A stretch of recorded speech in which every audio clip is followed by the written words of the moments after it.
எல்லோருக்கும் வணக்கம் நண்பா. இது உங்கள் branch most master Tamil YouTube channel. நான் உங்கள் ராஜபாண்டி. இன்றைக்கி நம்ம வீடியோவில் எதை பற்றி பார்க்க போகிறோம் பார்த்தீங்கன்னா, எலக்ட்ரானிக் மணி ஆர்டர், அதாவது இஎம்ஓ நம்ம டர்பன் டிவைஸை யூஸ் பண்ணி எப்படி நம்ம இஷ்யூ பண்ணுறது, அதாவது எப்படி எம்ஓ புக் பண்ணுறது டர்பன் டிவைஸில் அப்படின்ற பற்றி தான் ஃபுல் டீட்டெயில்ஸ் நீங்கள் பார்க்க போகிறோம். ஃபஸ்ட் டைம் இந்த வீடியோ பார்க்குறீங்கன்னா மறக்காம நம்ம சேனலை சப்ஸ்கிரைப் பண்ணிடுங்க, பக்கத்தில் உள்ள பெல் பட்டனை கிளிக் பண்ணிடுங்க. அப்படின்னா தான் நான் போடக்கூடிய வீடியோ உடனுக்குடன் நோட்டிஃபிகேஷனில் வரும், நீங்கள் உடனே பார்த்து தெரிஞ்சுக்கலாம். இந்த வீடியோ உங்களுக்கு பிடிச்சிருந்துச்சுன்னா மறக்காமல் ஒரு லைக் பண்ணிடுங்க. இந்த வீடியோ உங்கள் ஃப்ரெண்ட்ஸ் யாருக்காவது யூஸ்ஃபுல்லாக இருக்கும் நீங்கள் நினச்சிங்கன்னா மறக்காமல் ஷேர் பண்ணி விட்ருங்க. டிஸ்கிரிப்ஷனில் நம்ம டெலகிராம் கூட லிங்க் கொடுத்துருக்கேன். ஸோ அதில் போய் ஜாயின் பண்ணிக்கோங்க. அதுலேயும் உங்களோட டவுட்ஸ் எல்லாம் கேளுங்க, நம்ம கமெண்ட் செக்ஷன்லையும் கேளுங்க. ஸோ வாங்க இப்போ வீடியோக்குள்ளே போகலாம். ஃபஸ்ட்டு எம்ஓ புக்கிங் எதில் பண்ணணும் அப்படின்னு உங்களுக்கு எல்லாருக்குமே தெரியும். டெமோ புக்கிங் ஆப் தான். டெமோ புக்கிங் ஆப் ஓப்பன் பண்ணிட்டோம். டெமோ புக்கிங் ஆப்பில் பார்த்தீங்கன்னா புக்கிங் எல்லாமே டெமோ புக்கிங்கில் தான் இருக்குது. இதுக்கு முன்னாடி பார்த்தீங்கன்னா ரெஜிஸ்டர் எப்படி புக் பண்ணுறது, ஸ்பீட் போஸ்ட் எப்படி புக் பண்ணுறது அப்படின்னு நிறையா புக்கிங் வீடியோஸ் பார்த்துருக்கோம். அதை அப்படி பார்க்கல அப்படின்னா மறக்காம நம்ம சேனலில் எல்லா வீடியோஸ் அப்லோட் பண்ணியிருக்கோம், மறக்காம பாருங்கள். ஃபஸ்ட்டு இஎம்ஓ புக்கிங் ஆப்ஷன் நீங்கள் ஓப்பன் பண்ணுறீங்க. அதுக்கு முன்னாடி பார்த்தீங்கன்னா இஎம்ஓ வந்து புக்கிங் ஃபார்ம் இப்படி தான் இருக்கும். இது எப்படி ஃபில்அப் பண்ணுறது அப்படின்னு உங்களுக்கு வீடியோ தனியாக வேணும் அப்படின்னா நான் தனியாக ஒரு வீடியோ போடுறேன். ஸோ இப்போ வந்து டிவைஸில் எப்படி நம்ம புக் பண்ணுறது மட்டும் தான் நம்ம பார்க்க போகிறோம். இஎம்ஓ புக்கிங் ஆப்ஷனை நீங்கள் ஓப்பன் பண்ண உடனே இஎம்ஓ புக்கிங் ஃபார்ம் பார்த்தீங்கன்னா ஃபில்அப் பண்ணுறது ஈஸியாக தான் இருக்கும். ஜஸ்ட்டு எந்த ஆஃபீஸில் புக் பண்ணுறீங்க, எந்த டேட்டில் புக் பண்ணுறீங்க, எவ்வளோ அமௌண்ட் புக் பண்ணுறீங்க, சென்டர் அட்ரஸ், பேய் அட்ரஸ், அதுக்கப்புறம் எவ்வளோ புக் பண்ணுறீங்க, அதோட கமிஷன், அதாவது மணி ஆர்டர் கமிஷன் பார்த்தீங்கன்னா 20 ரூபாய்க்கு 1 ரூபா வரும், 100 ரூபாய்க்கு 5 ரூபா கமிஷன் டிபார்ட்மெண்ட்டுக்கு. ஸோ நீங்கள் அதுலேருந்து கால்குலேட் பண்ணிக்கிங்க. 500 ரூபாய்க்கு புக் பண்ணிங்கன்னா 25 ரூபா, 1000 ரூபாய்க்கு புக் பண்ணிங்கன்னா 50 ரூபா வரும். ஸோ அந்த கமிஷன் எழுதி நீங்கள் பிபிஎம் சேல் அடித்து டேட் அடித்து நீங்கள் இதில் புக் பண்ணணும். இதில் புக்கிங் ஆப்ஷன் ஓப்பன் ஆகிடுச்சு. பார்த்தீங்கன்னா இஎம்ஓ வேல்யூ எடுத்த உடனே பார்த்தீங்கன்னா இதில் 2 ஆப்ஷன் காமிக்கும். இஎம்ஓ ஓப்பன் பண்ண உடனே இஎம்ஓ பிஎம் ரிலீஃப் ஃபண்ட் அப்படி 2 காமிக்கும். கொரோனா ஃபண்டுக்காக நம்ம ஸ்டார்டிங்கில் வந்து பிஎம் ரிலீஃப் ஃபண்ட் அனுப்பிச்சி விட்டுருந்தோம். ஸோ அதுக்கு வந்து கமிஷன் இருக்காது, வெறும் எம்ஓ புக்கிங் மட்டும் தான் அமௌண்ட் மட்டும் இருக்கும். ஸோ இது யூஸ் பண்ணணும் அப்படின்னா கொரோனா ரிலீஃப்காக நீங்கள் ஃபண்ட் அனுப்பணும் அந்த மாதிரினா நீங்கள் இந்த ஆப்ஷனில் போய் பிரதமர் ரிலீஃப் ஃபண்டுக்காக நீங்கள் அனுப்பிச்சிக்கலாம். இப்போ நம்ம எம்ஓ மட்டும் தான் பார்க்க போகிறோம். எம்ஓ வந்து எவ்வளோ புக் பண்ண போகிறோன்னா இப்போதைக்கு 500 புக் பண்ணுறோம். மெசேஜ் கோடு, அதாவது நீங்கள் எதுக்காக எம்ஓ புக் பண்ணுறீங்க அப்படின்னு மெசேஜ் கோடு வரும். ஸோ மேனுவாக நீங்கள் எதுலேயும் மெசேஜ் கோடு வரும். இதை பார்த்தீங்கன்னா செய்தி அனுப்புவதாக இருந்தால் அதனை குறியீட்டு எண்ணை குறிப்பிடவும், அதாவது என்ன மெசேஜுக்காக நீங்கள் எம்ஓ புக் பண்ணுறீங்க அப்படின்னு மேனுவலாகவும் இருக்கும். இதில் பார்த்தீங்கன்னா நீங்கள் ஏதாவது ஒன்று சூஸ் பண்ணிக்கலாம், எதுக்காக நீங்கள் அனுப்புகிறீங்க. இப்போ நான் ஃபார் புக்ஸ்ன்னு அனுப்பிச்சேன்னு பார்த்தீங்களேன், நான் புக்ஸுன்னு சூஸ் பண்ணிக்கிறேன். ஸோ மெசேஜ் கோட் வந்து நீங்கள் ஏதாவது ஒன்று சூஸ் பண்ணால் போதும். அதுக்கப்புறம் பார்த்தீங்கன்னா நீங்கள் போட்ட உடனே கமிஷன் எவ்வளோ அப்படின்னு காமிச்சிடும். நான் சொன்ன மாதிரியே 20 ரூபாய்க்கு 1 ரூபா கமிஷன், 100 ரூபாய்க்கு புக் பண்ணிங்கன்னா 5 ரூபா கமிஷன். ஸோ படிப்படியாக நீங்கள் கொண்டு வந்தீங்கன்னா 500 ரூபாய்க்கு புக் பண்ணிங்கன்னா 25 ரூபா கமிஷன். ஸோ அது எல்லாமே வந்துடும். அந்த கமிஷன் சேர்த்து தான் நீங்கள் வாங்கணும். இப்போ சென்டர் அட்ரஸ் நீங்கள் இங்கேருந்து அனுப்புகிறவங்களோட அட்ரஸ் எழுதணும். நம்ம எல்லாமே இதில் ஃபில்அப் பண்ணி வச்சுட்டோம். இதில் நீங்கள் டைப் மட்டும் தான் பண்ண போகிறீங்க. தென் பின்கோட் ஸ்வைப் பண்ணி நான் ஏற்கனவே சொல்லியிருக்கேன். பின்கோட் நீங்கள் டைப் பண்ணிவிட்டு வெறும் பின்கோடாக நிப்பாட்டக்கூடாது, அந்த ஏரியாவோட சேர்த்து ஸ்வைப் பண்ணணும். பின்கோட் அடிச்சுனே அந்த எந்த எஸ்ஓ அப்படின்றத வந்துடும், அதை நீங்கள் சேர்த்து தான் ஸ்வைப் பண்ணிக்கணும். இப்போ நம்ம சென்டர் அட்ரஸ் முடிச்சாச்சு. அடுத்து பேய் அட்ரஸ், யாருக்கு போக போகுது அப்படின்னு. இது வந்து பார்த்தீங்கன்னா ஜீசஸ் காஸ் ட்ரஸ்ட்டுக்கு அனுப்புகிறாங்க.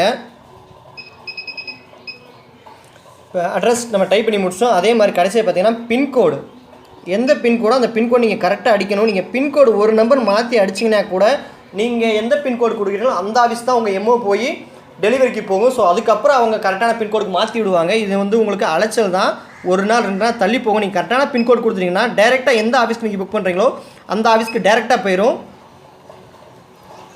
ஸோ இப்போ எல்லாமே கொடுத்துட்டோம். இதை பார்த்தீங்க அப்படின்னா சிம்பிள் தான். எவ்வளோ அமௌண்ட்டு கொடுக்க போகிறீங்க, எதுக்காக எம்ஓ புக் பண்ண போகிறீங்கன்னு கொடுக்க போகிறீங்க, அதுவாகவே கமிஷன் எல்லாமே காமிச்சிருச்சு.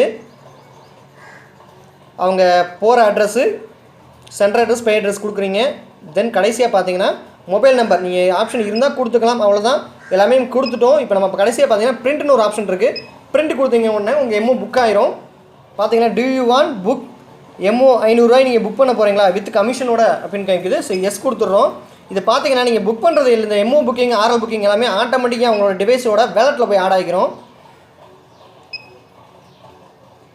ஸோ எம்ஓ புக் ஆகிட்டு இருக்கு. உங்களுக்கு 2 ரெசிப்ட் வருது. 2 ரெசிப்ட் மட்டும் நான் ரெசிப்ட் காமிக்கிறேன். இதில் பார்த்தீங்கன்னா இதுக்கு என்ன பண்ணணும் அப்படின்னா நான் எல்லாருமே சொல்லியிருக்கேன், MS87 இதுதான் எம்ஓ வந்து மேனுவலாக நாங்கள் புக் பண்ணுறதான ரெசிப்ட்டு. இது எப்படி போடணும் அப்படின்னா 2 ரெசிப்ட் இருக்கும். பார்த்தீங்கன்னா இப்போ 2 ரெசிப்ட் போட்டிருக்கேன் ஒரே இதுக்கு. இதில் பார்த்தீங்கன்னா மேலே வந்து போகிற அட்ரஸ்ஸு, கீழே வந்து இங்கேருந்து அனுப்புகிறவங்க அட்ரஸ் எழுதணும். இதில் எவ்வளோ அமௌண்ட்டு 500 ரூபா எவ்வளோ கமிஷன் எல்லாமே எழுதி பிபிஎம் எழுதி சைன் பண்ணி டேட் சீல் அடிச்சிடணும். 2 சீல் இருக்கும், 2 ரிசிப்ட் இருக்கும். ஒரு ரிசிப்ட் பார்த்தீங்கன்னா புக் பண்ண பார்ட்டிக்கு கொடுத்து விட்டணும். இதில் பார்த்தீங்கன்னா 2 ரிசிப்ட் ஜென்ரேட் ஆகி வந்துருச்சு. 2 ரிசிப்ட் வந்திருக்கு. இல்லை பெரிய ரிசிப்ட் ஒன்று, சின்ன ரிசிப்ட் ஒன்று வந்திருக்கு. சின்ன ரிசிப்ட் என்ன பண்ணணும் அப்படின்னு பார்த்தீங்கன்னா, ஸோ சின்ன ரிசிப்ட் நான் ஒட்டி நாங்கள் காமிச்சிருப்போம். இந்த மாதிரி நீங்கள் இதிலையும் ஒட்டி இருக்கணும். நீங்கள் அதை முன்னாடி பார்த்தீங்கன்னா எஸ்ஓலேருந்து உங்களுக்கு அனுப்பிச்சி விடுவாங்க ரிசிப்ட் எல்லாமே.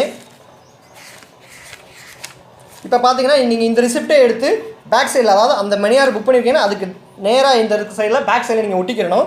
இதில் பார்த்தீங்கன்னா என்னென்ன வரும் அப்படின்னு பார்த்தீங்கன்னா, எப்பயும் போல தான் எந்த டேட்டில் புக் பண்ணியிருக்கீங்க, யாரோட ஐடியில் புக் பண்ணியிருக்கீங்க, எவ்வளோ புக் பண்ணியிருக்கீங்க, ஸோ இது எல்லா டீல்ஸுமே இதிலே வந்துடும். பிஎன்ஆர் நம்பர்னு ஒரு நம்பர் இருக்கும் இதில், இதுதான் முக்கியமானது. ஸோ பிஎன்ஆர் நம்பர் கண்டிப்பாக நீங்கள் வந்து உங்களோட டெய்லி அக்கௌண்ட் பின்னாடி எழுதி விடணும். ஏன் அப்படின்னா அந்த பிஎன்ஆர் நம்பரை வச்சு தான் உங்களுக்கு ட்ரான்ஸ் பண்ணுவாங்க. நாளைக்கு ஏதாவது எம்மோ உங்களுக்கு போய் சேரலை அப்படின்னா நீங்கள் இந்த பிஎன்ஆர் நம்பரை வச்சு நீங்கள் ட்ராக் பண்ணிக்கலாம். மணியாராக இருக்கட்டும், ஆர்எல் ஏதாவது இருந்தாலும் அந்த நம்பர் கரெக்டாக இருந்துச்சுன்னா நீங்கள் இதெல்லாம் நம்ம டிவைஸில் ட்ராக் பண்ணிக்கலாம் என்ன ஏதுன்னு. சர்வீஸ்னு பார்த்தீங்கன்னா இஎம்ஓன்னு வந்திருக்கு. அது 2 சர்வீசஸ் இருக்கும். பிஎம் ரிலீஃப் ஃபண்டுன்னு ஒன்று இருந்துச்சு. ஸோ நம்ம சர்வீஸ் எம்ஓ தான் புக் பண்ணியிருக்கோம். எம்ஓ வேல்யூ எவ்வளவு, கமிஷன் எவ்வளவு, டோட்டல் எவ்வளவு, யார் பேரில் பண்ணியிருக்கோம், எங்கே போகுது, ஆஃபீஸ் பிரான்ச் எல்லாமே வந்துடும். இப்போ நம்ம எம்ஓ புக் பண்ணி முடிச்சிட்டோம். இந்த மேனுவலாக நீங்கள் எம்ஓ புக்கிங் ஃபார்மில் என்ன பண்ணணும்னு பார்த்தீங்கன்னா, சைடில் பார்த்தீங்கன்னா தெரியும் எம்ஓ இஷ்யூடு நம்பர், எந்த நம்பர் நீங்கள் இஷ்யூ பண்ணியிருக்கீங்க அந்த MS87ஓட நம்பர் அது எழுதணும். அதே மாதிரி எந்த ஆஃபீஸில் நீங்கள் புக் பண்ணியிருக்கீங்க அதையும் நீங்கள் எழுதணும். அது கீழே பார்த்தீங்கன்னா எந்த டேட்டில் புக் பண்ணியிருக்கீங்க, ஸோ அதையும் நீங்கள் எழுதி காமிக்கணும். இவ்வளோ தான் இந்த எம்ஓ புக்கிங் ஃபார்ம் வந்து சிம்பிளாக தான் இருக்கும். எம்ஓ புக்கிங் ஃபார்மும் சரி, நீங்கள் எம்ஓ புக் பண்ணுறதா இருக்கட்டும், சிம்பிளாக தான் இருக்கும். இப்போ நம்ம எம்ஓலாம் புக் பண்ணி முடிச்சிட்டோம். இப்போ நம்ம புக் பண்ண எம்ஓ பார்த்தீங்கன்னா இந்த 525 ரூபான்ற அமௌண்ட் வந்து வேலெட்டில் ஆட் ஆயிடுச்சான்னு எப்படி பார்க்குறேன்னா, இந்த 3 கோடு இருக்குது பார்த்தீங்கன்னா சைடில், இதான் வேலெட் செக் பண்ணுறதுன்னு சொல்லுவாங்க. இந்த 3 கோடை நீங்கள் டச் பண்ணிங்கன்னா வேலெட் அமௌண்ட் எவ்வளோன்னு அதுவே டிஸ்பிளே ஆயிரும். இப்போ வேலெட் ஓப்பன் பண்ணப்படுதுன்னா 6665 ரூபாய் இருக்குது. ஸோ நேற்று கணக்கு முடிக்கிறவ பார்த்தீங்கன்னா நம்ம ஆஃபீஸில் வந்து எவ்வளோ வச்சுருந்தோம் அப்படின்னு பார்த்தீங்கன்னா 6140 ரூபா வச்சுருக்கோம். இப்போ 525 ரூபா புக் ஆனதுக்கப்புறம் 6665 ரூபாய் இருக்குது. நீங்கள் வேலெட்டில் செக் பண்ணிக்கலாம் உங்களுக்கு கரெக்டாக ஏறுதா இல்லையான்னு. ஸோ இன்றைக்கி பார்த்தீங்கன்னா 3 எம்ஓ புக் பண்ணுற மாதிரி வந்துச்சு நம்ம ஆஃபீஸில். ஸோ அதனால் உங்களுக்கு எம்ஓ புக்கிங் வீடியோ நிறைய பேர் கேட்டிருந்தீங்க. அதனால் எம்ஓ எப்படி இஷ்யூ பண்ணுறது டிவைஸ் யூஸ் பண்ணி அப்படின்னு தான் உங்களுக்கு வீடியோ போட்டிருக்கோம். இந்த வீடியோ பிடிச்சிருந்தால் மறக்காமல் ஒரு லைக் பண்ணிடுங்க. நம்ம நண்பர்கள் நிறையா பேர் பார்த்தீங்கன்னா சப்ஸ்கிரைப் பண்ணாமல் வீடியோ பார்த்துட்ருக்கீங்க, மறந்துடாமல் சப்ஸ்கிரைப் பண்ணிடுங்க. பக்கத்தில் ஒரு பெல் பட்டனை கிளிக் பண்ணிடுங்க. இந்த வீடியோ உங்கள் நண்பர்கள் யாருக்கா யூஸ்ஃபுல்லாக இருக்கும்னு நீங்கள் நினச்சிங்க அப்படின்னா மறக்காமல் ஷேர் பண்ணிடுங்க. மறக்காமல் நம்ம டெலகிராமில் ஜாயின் பண்ணிக்கிங்க. அங்கே உங்கள் எந்த டவுட்ஸ்னாலும் கேளுங்க. நம்ம கமெண்ட் பாக்ஸில் எந்த டவுட்ஸ்னாலும் கேளுங்க. ஸோ தேங்க்யூ ஃபார் வாட்சிங் நண்பா. நாளைக்கு இதே மாதிரி ஒரு சுவாரஸ்யமான தகவலோட இன்னொரு சுவாரஸ்யமான வீடியோ கூட உங்களை சந்திக்கிறேன். நன்றி.